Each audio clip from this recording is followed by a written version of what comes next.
Hello, and welcome to another episode of Give Yourself Some Leeway with me, your host, Eugene Lee. Today's conversation was meant to be all about what's holding you back and how to overcome those limiting beliefs. But naturally, the conversation evolved into how we let our past experiences define us and how it's never too late to stop letting these past experiences and traumas define how we live our lives, and to take control so that we can truly be ourselves and start living authentically. So I really hope you enjoyed today's conversation with Claudette Osborne. Claudette, welcome to Give Yourself Some Leeway, and thank you for taking the time to join the show. Well, thank you, Eugene. Thank you for having me. I really look forward to your podcast. I've listened to you, and you really have some wonderful things for your listeners. That's awesome. Thank you. For people who aren't familiar with your work and as a master life coach, would you mind sharing a little bit about your story and why it is that you do what you do? Okay. Yeah, I came into coaching almost naturally. Maybe some of that's firstborn child. I don't know. When your responsibilities are a lot, you tend to take that lead. And I don't think I would have done anything different, even if I hadn't been asked to. Yeah, I have had to work a lot on mindset, limiting beliefs, things that were instilled in us as we were children. Because growing up wasn't actually the most peaceful household. Um, it was a little chaotic. There was definitely a disconnect between parents and with siblings not understanding, and each one seeing things out of a different lens. What I saw, what they saw, you could ask the same question and we would all come up with a different story of what happened at that point in our life. But it impacted us all greatly. We could have let it get in our way. It did affect me in the fact that I was a little more withdrawn, pretty quiet. They'd say I was kind of secretive. It's just that when around friends, and what was portrayed in our small town and community was the perfect family.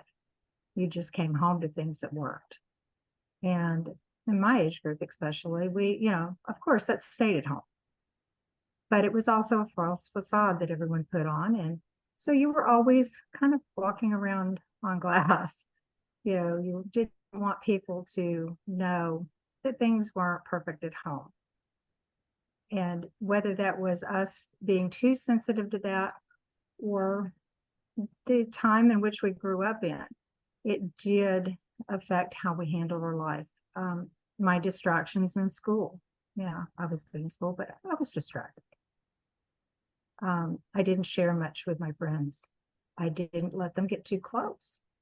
I liked and got along with everyone, but didn't let very many people in. It also caused me to be very, very, very, very few times I would ever ask for help, because you're raised to be, solve it yourself, take care of it, take charge, fix it. That's a big job. And so many of us, either in business, our lives today, our families, our children, the things that we experienced growing up do affect our lives today. Mostly we put a lot of that aside, but in some ways, those limiting beliefs, the mindset we carry about them, can detrimentally affect both our work and our home lives, and we don't even realize it. So was it that let's say expectation as the eldest child to always figure things out yourself and to fix things yourself, that made you, instead of you looking for coaching, that you were there to help others and always coach others? I think so. I think we do things because it's within our nature to do so. If it hadn't been, I probably would have bucked that. Or even, in cases like that where you watch the families, that's where some of these children become the class clown, the troublemaker, the kid that's always in trouble, because that role didn't fit them. Luckily, I do think that each of us has, our different strong suits, because I look at my siblings, they definitely did not have the same as I did. But yes, it does affect, affects a lot. I think the leaders will see, with the people who go higher up in the companies, a lot of times you'll find that they had very structured households, or very, things that drove them. And if it wasn't that, it may have been a drive for approval, or to get that pat on the back, or to get what they thought they had to do to receive love, or to keep the peace. So, oh, if I get straight A's, oh, if I do this, they'll be proud, but I'll keep the peace. I can fix this. So we create these little scenarios in your brain that you don't even know you're doing. You just form habits. And this is where, as a coach, we break down where that came from. Were these our choices? Were these things, where did we learn what we learned? And how does it affect your life today? Is it affecting your spouse, your communication, your children? Or the volume in your household, you learned that yelling and hollering was the way you communicated, and that was normal. That's an interesting one too. Yeah, what you cover there, especially around leaders in the workplace, where they have this sense of perfectionism, or they find validation through their success and achievements. I feel that's something that is definitely felt across the board. It's especially people that have been always driven to, as you said, straight A's, to be the top of the class. That's the only way to be the best child, or the most proud son or daughter. And that's what people always strive for. And that's what they always expected then of others and of their teams. So are these beliefs that have been ingrained in us as young as when we were kids in school, and they've carried on into our adult lives? Absolutely. Actually, age 3 and up, because children themselves don't even develop empathy until age 8. So they can't empathize with a situation that they're hearing. So they are going to just hear or watch what's going on. And it's like Dad takes Joey and Johnny to the store. The oldest one says, "Can I have candy?" The little one says, "Can I have candy?" He said, "No, you don't deserve candy." The big one says, "Okay, I'll ask Dad when he's in a better mood." The little one goes, "I'm a bad boy. I don't deserve." The parent was just, busy thinking about other things, and the kids didn't need to do that right now. But a lot of times, how kids process things, that one little statement all of a sudden says, "I have to do this, or I'm not good enough." It's not like parents need to walk on eggshells, but we do need to know that where things come from, and how our peers, how our children, how people around us might perceive things. We're not responsible for how they think or what they think. And we take that on a lot too, but that is their job. But it is our job to sit back and make sure that we know how we're saying something. And with that empathy and timing, whether it's your job, whether it's your home, take that 2-second step back before you decide how you're going to address whatever just happened.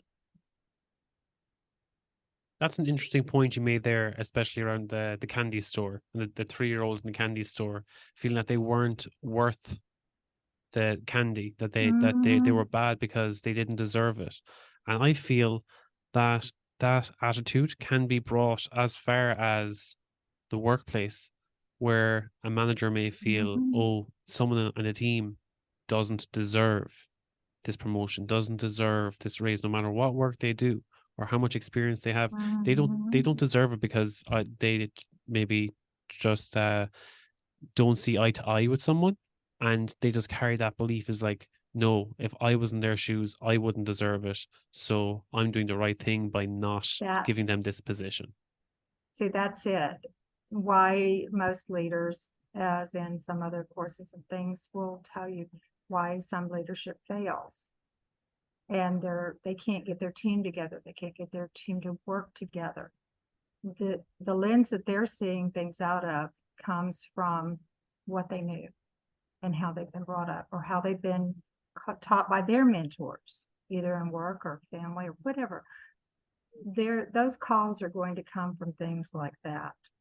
So getting a team to work as a team, you're going to have to develop some listening and a little empathy that maybe you don't even have for yourself. And that's where it probably started. That tough syndrome was developed as a shell for protection when we were little. It doesn't really serve us anymore. That was a self-protection thing, because we couldn't think that our parents were flawed, and that would shake your world. So, we deserve that little protection shell around us. But that toughness we carry on through our work, through our jobs, with other things. Then all of a sudden you wonder why you can't get the respect of your coworkers. And I think it even goes further than that. It goes further than just your professional relationships as leadership. It also spills into your personal life again, but whether that be with your friends or with your family or with your kids again, that generational trauma just carries on if you don't address it yourself, because these are the beliefs that you have grown up with, and that's all you know. If you haven't worked on it or haven't gained awareness of how this behavior is not serving you and not serving the health of your relationships or benefiting your relationships with others, people see it as, oh, that's just their personality trait, and oh, that's just the way things have always been, and they use that as an excuse for treating others badly, because they're like, well, this is the way I've been treated all my life, and it's after getting me this far, so maybe I should shed that trait or that a behavior on other people around me so that they'll understand where I'm coming from. These are all limiting beliefs that have been ingrained in us as young as you said, 3 years old, and how they hold us back from being truly ourselves or being truly happy with ourselves. Yeah, that comes back to that authentic piece. Learning how to be our real, true, authentic self. We get stumped there a little bit, because so much of what we think we are, who we are, we ask somebody, well, who are you? They tell you what they do for a living. First, yeah, I do this. No, who are you? Well, I'm a mom. Okay, yes, you're a mother, or I'm a this. They've gotten so far away from even knowing that they're actually a loving, caring individual that has something to offer, that is worth loving, that is worth, this struggle with work balance, feelings, guilt, resentment, all of this stuff, can build up. But what we're here to do through our coaching and working on limiting beliefs and mindset is to take a person from where they are right now. Maybe shortly go back, just view or have them evaluate where they learned something. But at that point, we're done with the past. We're working on, okay, now we have awareness. Now that we know these things, what are your next steps? Where are your goals? What are your things that you're trying to achieve? Let's work on how to get there. And when these things get in the way, then we can come back to, oh, okay, so where did this come from? When you can go back and put a pause on it and think about it, oh, yeah, oh, maybe that workplace, me being so tough then, wasn't trying to toughen them up or make them better. It was trying to control the situation or trying to prove that I am the best leader. It took that other person out of the equation. So sometimes shining that little lighthouse on the rocks makes people think, oh, okay, maybe that came from someplace else, and maybe I need to think about this before or how I need to talk to this next individual or work with this team, and how I can better put this team together. I don't know, it's where we start. Exactly.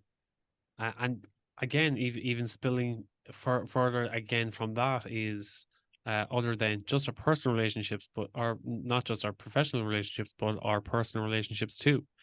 You could have that same situation with your kids or with your spouse as you would with a work colleague or your team if you're a leader. And you think that you're coming from a point where you're like, oh, this was me showing up as a leader or as the authority, and I was doing it for their benefit.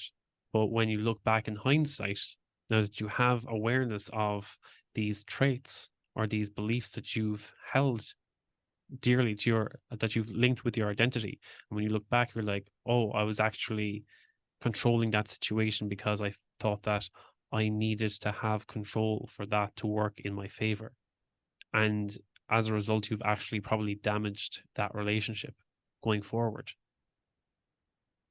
A lot of husband-wife or partner relationships are deeply damaged because they've known each other long enough that they think they can read their mind.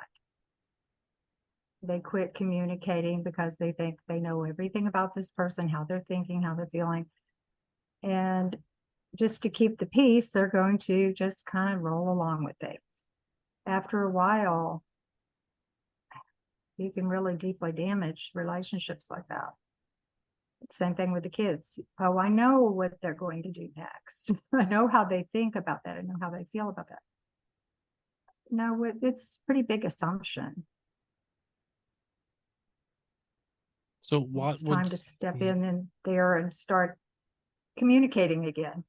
Exactly. Because I was just about to ask what will be the first step to help people to break free from those patterns, these ingrained mindsets and these limiting beliefs that people have that are holding them back from those authentic relationships with others. I have a few exercises that I do with my families, communication exercises, even having a jar on the table where they write out quick thing that was good that day or a quick thing that they struggled with that day, but they haven't talked about it. They probably wouldn't have talked about it. But the game plan is every day you come in and you write this down, and to keep it from being bottled up, you take that piece of paper, you put it in the jar on the table. But everybody at the table has to pick out one of whoever's and read it out loud. And then it opens that door for a little communication. Oh, I didn't know you felt like that. Or, oh, that happened today. Were you going to tell me? No, they weren't. So a lot goes unsaid, a lot gets missed. But when you start to do things either as a family or couples or whatever, even as a team group, there's another big one that I do that is outside. It's coaching, but it's actually using a horse in the play. And that horse is part of their team.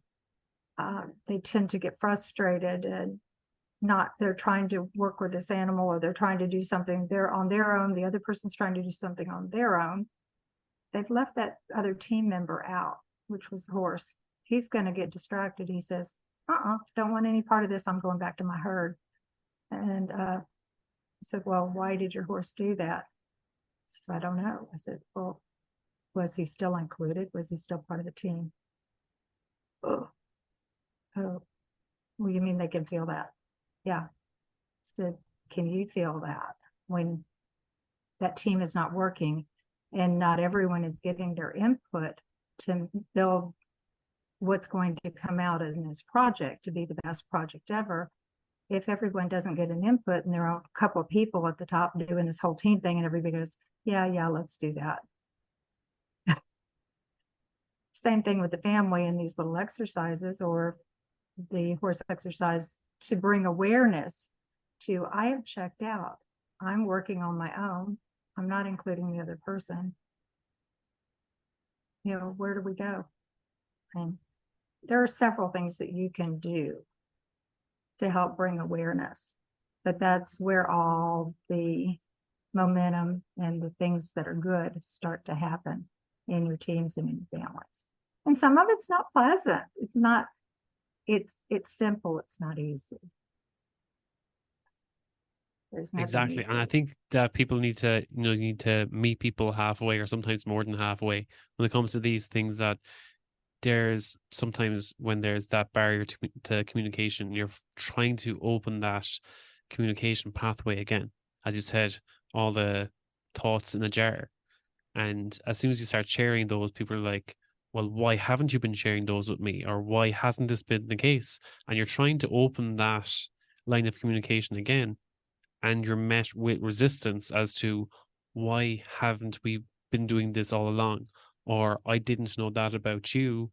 And again, it's all these saboteurs keep coming up, being changing the narrative to why uh you're changing the comfort zone again. They're kind of comfortable with this barrier or this limiting belief, because this is, again, the way things have, this is the way things have been. Now, it hasn't always been ideal, and there's been a lot of resistance there. And yes, it is uncomfortable bringing up these feelings now, but the narrative is, no, they're trying to change something here. And even though I wasn't entirely happy with the way things were going, uh, I'm not comfortable with how this might change the dynamics of the relationship, because they think that, in let's say, if it's a spouse or a partner, they're like, I thought I knew how their minds work. Now I don't know how their mind works, because they're opening that line of communication, and they feel put out, or they feel like they're no longer in control. Whereas you're trying to get past that point where they were deluded, that, and you were probably deluded too, that you thought that you knew how their mind worked, and that you were in some sense of control. But now that you're opening that line of communication, you're like, wow, I really didn't know that person as well as I thought I did. And this is an opportunity to open that line of communication and get to know them on a deeper level. And again, these are the uncomfortable conversations. It's simple. It's a very simple step forward, but to keep it up consistently and keep that line of communication open, it's not easy unless you get the reps in, unless you make it a habit or make it a priority. If you want to deepen this relationship, whether that's as a spouse, a partner, a parent to a child, or to your own parents as well, or to a work colleague, to a close friend, to an old friend who you thought was a close friend, and maybe you just want to rekindle that relationship again, you need to open those lines of communication, and it's not going to be easy. So that's a very good point. It's a very simple thing to try and open those lines of communication again, but it's not always easy. Most people don't want the struggle because of the inconvenience. They're that uncomfortableness. They'd rather stay in a state of comfort, which is going to put them into a state of procrastination, into a state of non-doing, because it's comfortable there. It still serves them in some way. Never easy, but it is a simple premise.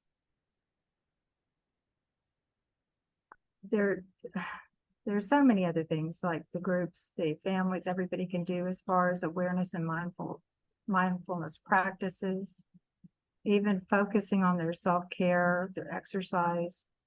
And I know in our worlds where we work multiple, either our jobs plus other jobs plus working with people, sometimes we don't get enough sleep, where we need to.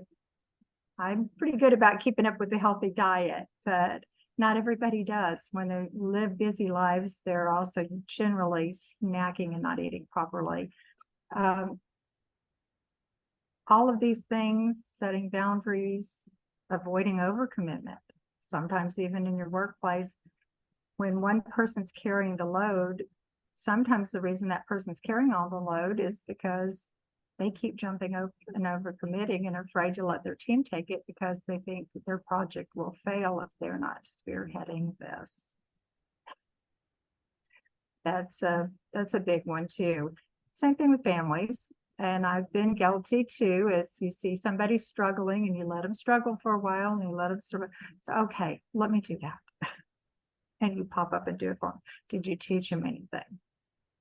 No. And did the team get any stronger for you doing it? They probably sat back and said, if they want to do all the work, I'm going to sit back and let them. And you lost a valuable team member, whether it's family or your work, by whomever stepping up and taking the brunt or taking it on. That's setting those boundaries, setting the limits, not overcommitting.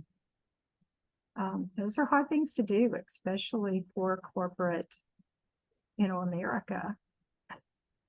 We think that is our job.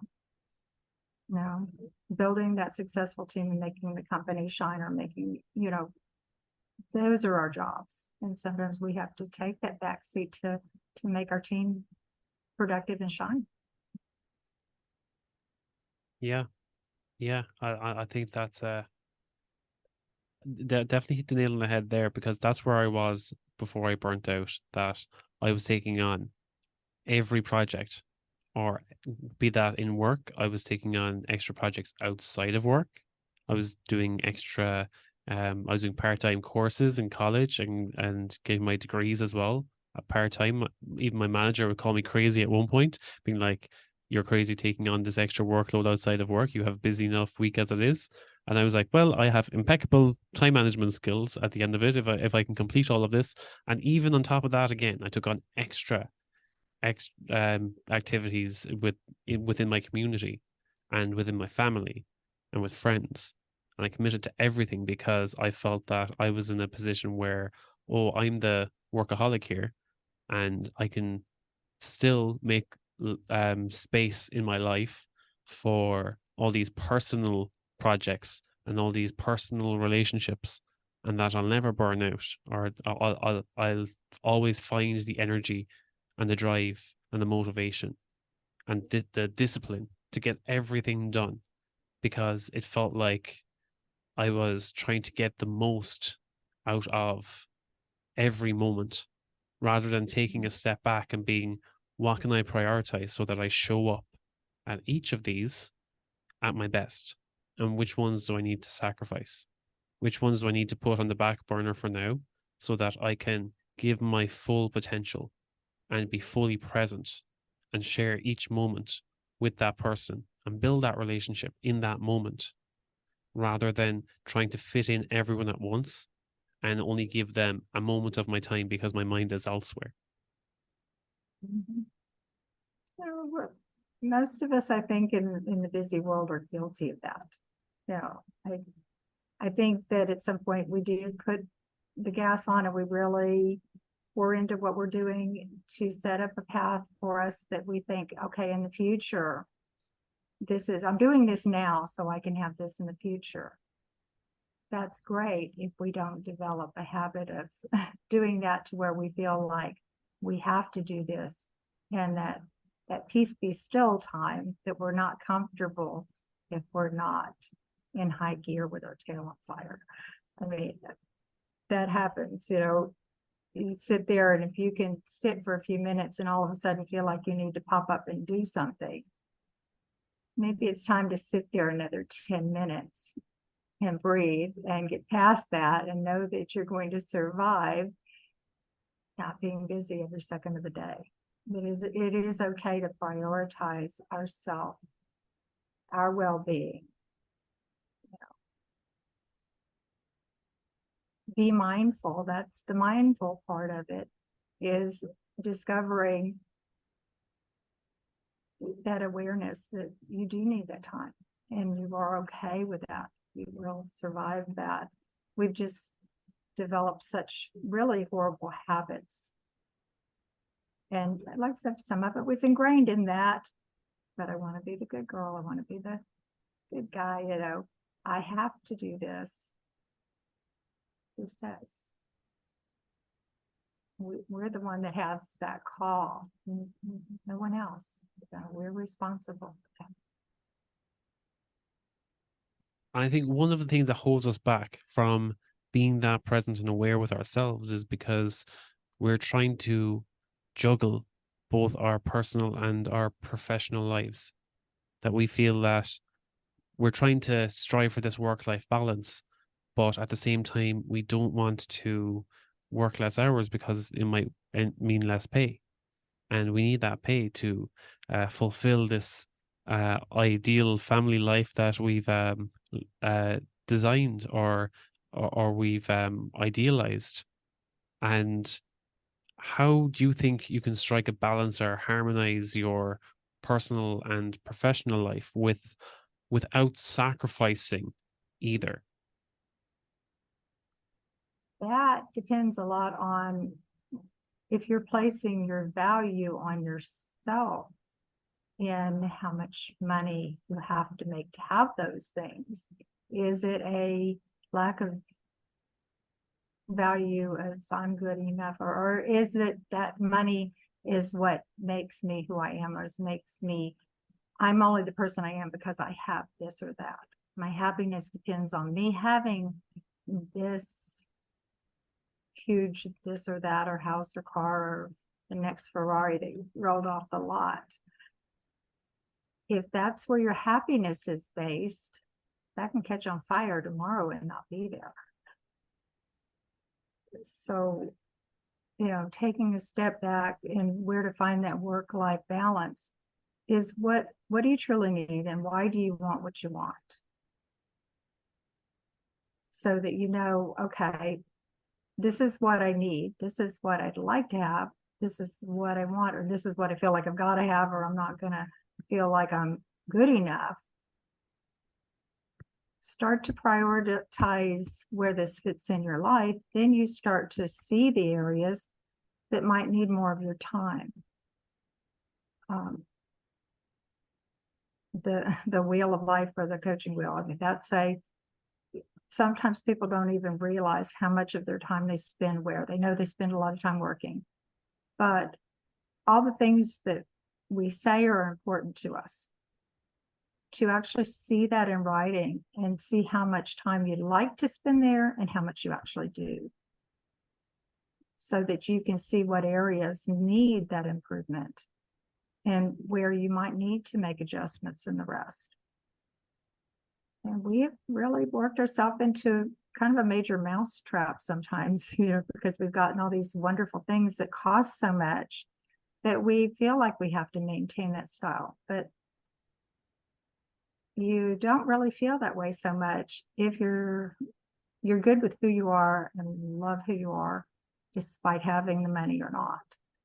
All of a sudden, those things are wonderful to have, and we can pick and choose where to put it, or we can actually invest in that family vacation and that home without saying we have to overextend those hours, maybe to please the company, the boss, the this, the that.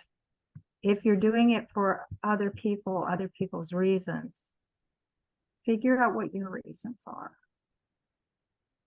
And then look at that whole picture. Sometimes it's easier to break out how to achieve that work-life balance. Yeah, definitely hitting the nail on the head again. Again, nothing, it's simple to see it on paper. It's harder to do, but not knowing where it all comes from. Yeah. Sometimes, you couldn't have the things you wanted when you were a kid. So, well, darn, I'm going to have it now. Well, that all comes with a price. We have to decide what value those things have in all areas. I think that's something that's often overlooked as well when it comes to the value of those things in different areas of our lives. And people look at their own values, their own beliefs, and often they forget to look at their own self-worth and how much they prioritize themselves.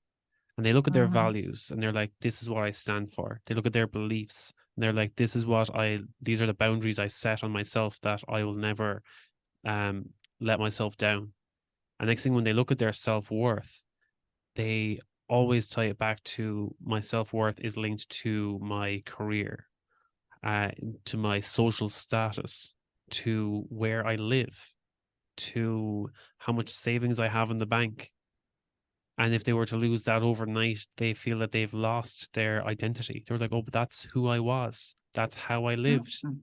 And it's like, that's not who you were. And if you lost that overnight, you would still have your self worth. You would still have yourself. So, what do you need to do today in order to become more aware of yourself and how much you value yourself, your time, and your health and your relationships? I feel that that's something that looks great on paper and you can write it down, but it's not an easy thing to do, to sit down and have Mhm. those hard conversations with yourself. Not at all. It's not easy. But you will find that more of the self-acceptance, the love, and finding out who you are as a person and not have your value, your worth determined by outside factors. All of a sudden things get a little lighter. We don't have to carry all the burdens we carry. We think we do, but we don't have to. It's again the choices that we make. It's not who we are. Those are things we do. Kind of like those rivers. We have to learn the stream goes slow and fast and rapids and dries up sometimes. We have to learn how to surf what we get and enjoy some of the ride instead of just hanging on for dear life, hoping to get to the other side. That's brilliant. So, Claudette, if anyone wants to get in touch with you and maybe hear more about your coaching, what's the best way for them to get in touch? Okay, you can get me at Claudette at ClaudetteOsborne.com as far as the email address. ClaudetteOsborne.com is the website, which is a program for corporate parents, anyone that is struggling in their relationships with their teens, their families, and their jobs. It's called From Trouble to Triumphant, and that is ClaudetteOsborne.com. And I don't know, I think we might have a link to a book-in page here. And I also will have a free gift if anyone would like to sign up into the opt-in. I will send you a workbook, and it's a limiting beliefs workbook. It breaks down some of these thoughts that we've been talking about so you can actually see it on paper.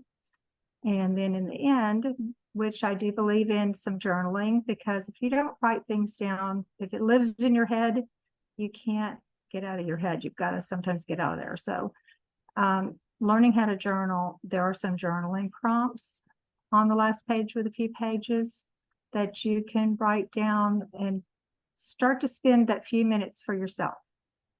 Sometimes when we don't take that time and find out who we are,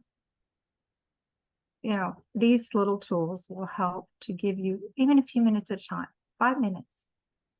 Start with 5. But that is a free gift for you. And I'd love to have a conversation with you. And Eugene, thank you. Thank you so much for inviting me onto your program. I've enjoyed every minute of it. It was great having you here, Claudette. It was such a great conversation. So thank you so much for your time too. Oh, thank you. Well, I really hope you enjoyed today's episode. And if you're ready to go deeper, maybe find out what's holding you back and how you can take the next step forward to start taking control of your life and be more authentically you. You can book a call with me. Let's have that chat at giveyourselfsomeleeway.com. You can book a call or reach out to me on Instagram at eugene.leeway. Just send me a message, say, hey, I want to talk, or leave me a voice note and let me know how your day is going. and we can take the conversation from there. Or shoot me an email, eugene@leeway.ie. If I don't hear from you, remember, did you smile today? Did you have your glass of water? Treat yourself with kindness and compassion. Until next time, take care.